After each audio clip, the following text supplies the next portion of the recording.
Saudara, masa kampanye telah dimulai. Para calon presiden dan calon wakil presiden pun semakin gencar dalam mendekati para pemilih potensialnya. Masing-masing capres-cawapres sudah siap dengan strateginya. Capres nomor urut 1, Anies Baswedan memilih Jakarta sebagai kota pertamanya untuk berkampanye. Sementara cawapresnya Muhaimin Iskandar mengawali kampanye dari sejumlah kota di Jawa Timur. Sementara capres nomor urut 2, Prabowo Subianto juga menyebut Jakarta sebagai tempat kampanye pertamanya. Namun di hari pertama ini, baik Prabowo maupun cawapresnya Gibran Rakabuming Raka absen berkampanye dan memilih untuk tetap menjalankan tugas mereka sebagai pejabat negara. Lain lagi dengan capres nomor urut 3, Ganjar Pranowo yang memilih kawasan Indonesia Timur, tepatnya di Papua, sebagai tempat kampanye pertama. Sedangkan cawapresnya Mahfud MD mengawali kampanye dari provinsi yang paling barat Indonesia, yakni Aceh. Nah, saudara, para capres dan cawapres serta calon anggota legislatif tentunya punya waktu berkampanye selama 75 hari dari tanggal 28 November 2023 atau hari ini sampai nanti tanggal 10 Februari 2024. Kemudian diikuti dengan masa tenang yang terhitung mulai tanggal 11 hingga 13 Februari 2024. Dan nantinya di tanggal 14 Februari 2024 kita, masyarakat Indonesia, bisa mengikuti pemungutan suara serentak untuk pemilu 2024. Komisi Pemilihan Umum bahkan juga sudah siap-siap jika memang Pilpres kali ini memasuki putaran kedua, yakni dengan menjadwalkan masa kampanye untuk putaran kedua nanti, yakni di tanggal 2 hingga 22 Juni 2024.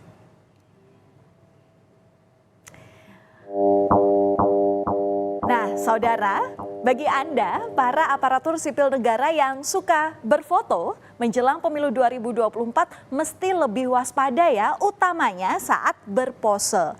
Ada beberapa catatan atau ada beberapa gaya yang tidak boleh dilakukan, seperti mengangkat telunjuk jari membentuk simbol peace atau damai dan juga simbol metal. Nah, ketiga pose itu tadi dianggap mewakili angka 1, 2, dan 3.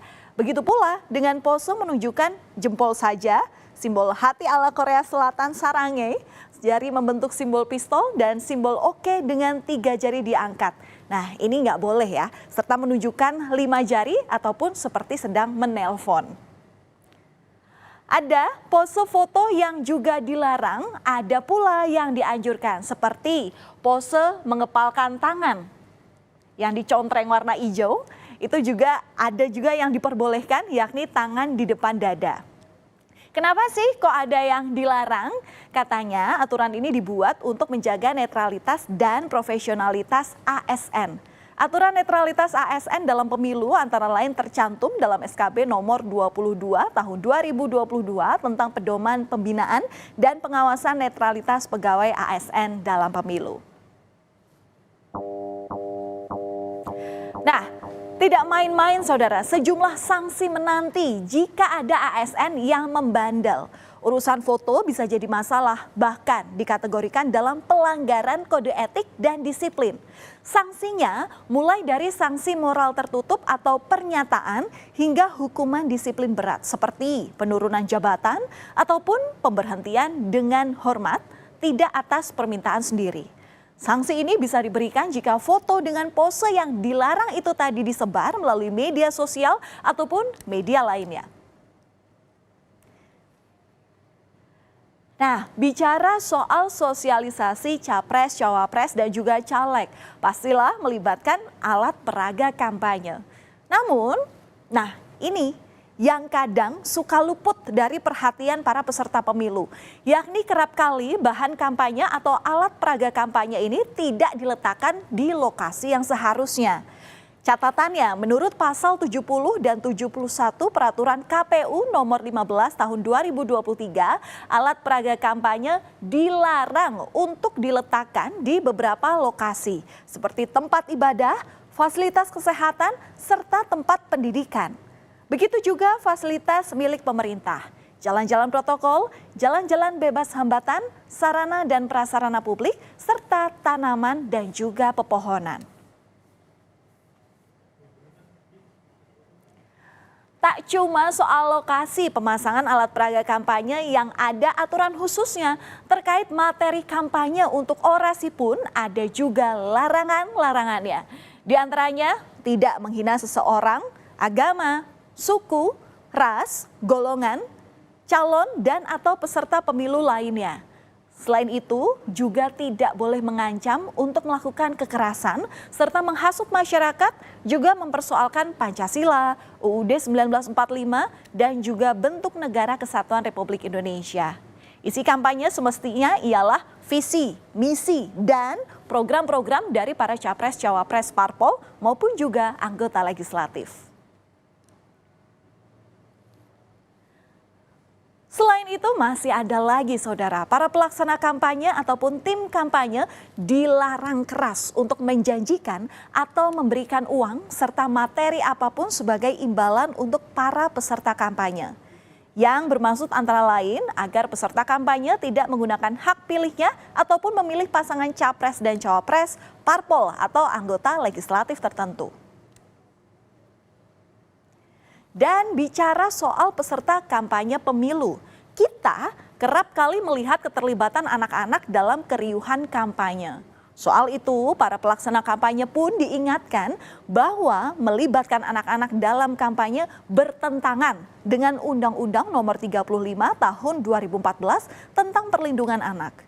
Jika ada peserta pemilu yang melibatkan anak-anak, maka hati-hati, bisa terancam sanksi selama 5 tahun penjara dan atau denda sebesar 100 juta rupiah. Ancaman sanksi yang serius ya. Semestinya ini harus disikapi dengan sungguh-sungguh mengingat pelibatan anak dalam kampanye ini kerap berulang terjadi. Sementara itu, saudara, sebagaimana diatur dalam Undang-Undang Nomor 7 Tahun 2017 tentang Pemilu, sumbangan dana kampanye itu dibatasi. Jika berasal dari badan hukum usaha, maka nilainya maksimal 25 miliar rupiah untuk satu kali menyumbang dana pilpres dan pemilu. Sementara jika dari perseorangan, maka jumlah maksimalnya adalah 2,5 miliar rupiah untuk pemilu dan pilpres. Sedangkan untuk kampanye calon anggota DPD RI dibatasi sebesar 1,5 miliar rupiah bila dari badan hukum usaha dan 750 juta rupiah bila dari perseorangan. Dan seiring masa berjalannya kampanye ini, Presiden Joko Widodo pun menerbitkan Peraturan Pemerintah Nomor 53 Tahun 2023 yang mengatur soal cuti menteri ataupun kepala daerah yang mengikuti kampanye pemilu. Terdapat ketentuan baru, yakni menteri tidak harus mundur jika maju sebagai capres atau cawapres maupun caleg, namun wajib untuk cuti. Saat ini ada 2 menteri kabinet yang maju di Pilpres, yakni Menteri Pertahanan Prabowo Subianto dan juga Menko Polhukam Mahfud MD. Sementara ada 1 kepala daerah yakni Wali Kota Solo, Gibran Rakabuming Raka. Sejumlah menteri juga ikut dalam kampanye Pilpres seperti Menko Ekonomi Erlangga Hartarto, Mendak Zulkifli Hasan dan Menparekraf Sandiaga Uno. Individual dari masing-masing pejabat publik itu kalau beliau memutuskan untuk mundur, maka diberikan ruang untuk mundur.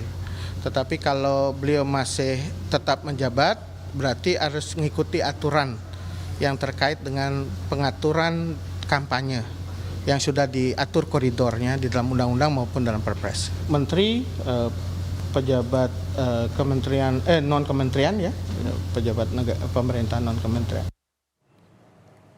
Selama 75 hari ke depan, para peserta pemilu 2024 akan gencar melakukan kampanye. Terkait hal itu, Badan Pengawas Pemilu atau Bawaslu menegaskan akan mengawasi secara ketat, antara lain soal politik uang yang masuk dalam tindak pidana pemilu. Ketua Bawaslu Rahmat Bagja menyebut patroli pengawasan politik uang akan lebih intensif. Bawaslu juga tak akan segan-segan mencopot baliho atau alat peraga kampanye yang melanggar aturan. Saudara, pemilu yang damai dan netral menjadi harapan kita semua pastinya. Deklarasi Damai Pemilu 2024 yang telah ditandatangani para capres dan cawapres serta 18 partai politik menjadi bukti dari komitmen mereka. Hendaknya semua pihak saling mendukung agar pemilu ini benar-benar bisa dijalani dengan sukacita seperti layaknya suatu pesta demokrasi.